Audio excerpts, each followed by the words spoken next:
स्वागत बा आप सभी के आज के वीडियो में। तो आज के स्पेशल रिपोर्ट बा भोजपुरी के जुबली स्टार दिनेश लाल यादव निरहुआ के ओर से। भोजपुरी के जुबली स्टार दिनेश लाल यादव निरहुआ के आप सभी के बीच में बहुत दिनों के बाद बहुत ही शानदार और जबरदस्त गाना आवे वाला बा। जौना गाना के नाम बा जब सड़िया कमर में खुटिया के करेलू रोपनिया।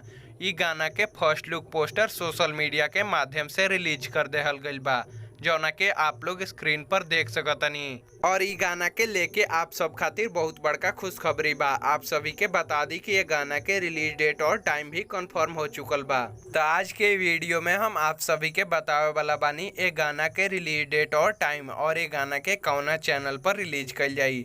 रिलीज डेट और टाइम बतावे से पहले हम आप सभी के बता दिए गाना के टीम के बारे में। ई गाना के गौले बने दिनेश लाल यादव निरहुआ जी और ई गाना के लिखले बने धर्म हिंदुस्तानी जी और ई गाना के संगीत से सजैले बने आशीष वर्मा जी।